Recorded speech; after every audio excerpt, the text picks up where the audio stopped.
આ સાહેબોને ધ્યાનથી સાંભળજો અને તમારા નાના સ્કૂલમાં ભણતા બાળકોને પણ બતાવજો, કારણ કે આ સાહેબો જે કાર્યક્રમમાં ઉપસ્થિત થયા છે એ રાષ્ટ્રગીત વિશેનું તેમનું નોલેજ સાંભળો. આજે આપણે રાષ્ટ્રગીતના 150 વર્ષ પૂરા થયા છે કે રાષ્ટ્રગાનના રાષ્ટ્રગાંડા મિનિટનું રાષ્ટ્રગીત હોઈ શકે અને ગવાય છે, અને શેના માટે ગવડાવવામાં આવે છે? ત્યારે લગભગ 2 થી 2.5 મિનિટનું રાષ્ટ્રગીત હતું.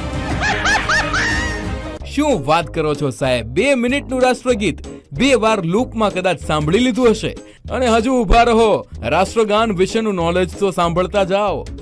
ગાન કેટલા મિનિટનું હોય અથવા તો કેટલી સેકન્ડનું હોય છે? એ ખ્યાલ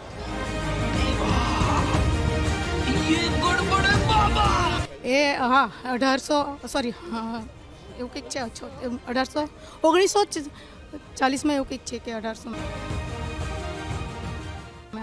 ગાવાનો સમયગાળો ખબર છે કેટલા સમયની અંદર પૂર્ણ કરવા? રાષ્ટ્રગીતને રાષ્ટ્રગાનમાં શું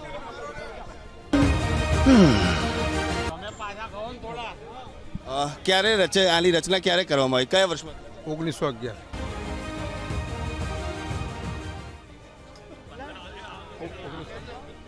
ફરક છે.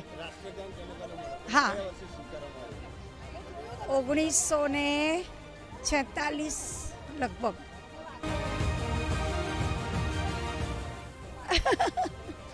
રાષ્ટ્રગાન અને રાષ્ટ્રગીતમાં શું ફરક છે?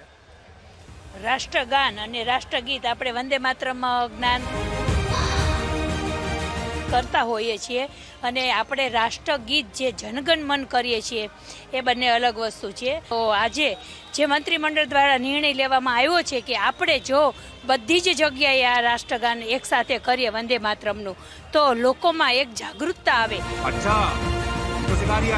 રાષ્ટ્રગીતની રચના કોણે કરી? હમણાં મેયર સાહેબે કીધું. સોરી, ભૂલી ગઈ એમ યાર, હમણાં જો બોલ્યા છે પરંતુ ભૂલાઈ ગયું. ઓ સોરી, રાષ્ટ્રગાન વિશેની અધિકારી સાહેબને ખબર જ નથી. આ સાહેબો પર તેમના સ્કૂલના સાહેબોને અત્યારે શરમ આવતી હશે. હવે આ સાંભળો, વંદે માતરમ રાષ્ટ્રગીત કે પછી રાષ્ટ્રગાન? રાષ્ટ્રગીત અને રાષ્ટ્રગાન કયું છે આપણું? રાષ્ટ્રગીત અને રાષ્ટ્રગાન આપણું લોકશાહી છે, એટલે આપણે રાષ્ટ્રગીતે જ ગાય છે અને રાષ્ટ્રગીતે ગાય છે. એટલે કોણે ગાયું છે ખ્યાલ છે આપણને? ના એ ખ્યાલ છે પણ મારા મગજની અંદર જે ઓલું નથી. રાષ્ટ્રગીતમાં જનગણ મન અધિનાયક જય હે. રાષ્ટ્રગાન રાષ્ટ્રગાનમાં વંદે માતરમ. રાષ્ટ્રગીતની રચના કોણે કરી? રવિન્દ્રનાથ ટાગોર. રાષ્ટ્રગાન બંકિમચંદ્ર ઉપાધ્યાય. હજુ આ એક છેલ્લો જવાબ તમે સાંભળતા જાઓ.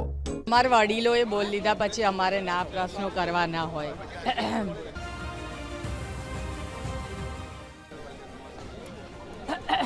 કેમ છો? મજામાં? કોઈ પ્રશ્ન નહીં, સાહેબનો ઇન્ટરવ્યુ લો. રાષ્ટ્રગીત વિશે બધું જ જાણીએ. રાષ્ટ્રગીત કયું છે? રાષ્ટ્રગીત છે જનગણ મન. રાષ્ટ્રગાન રાષ્ટ્રગાન બી એ જ કહેવાય ને, ગીત અને ગાન એક જ વસ્તુ કહેવાય ને. રાષ્ટ્રગીતની રચના કોણે કરી? અત્યારે ધ્યાન નથી.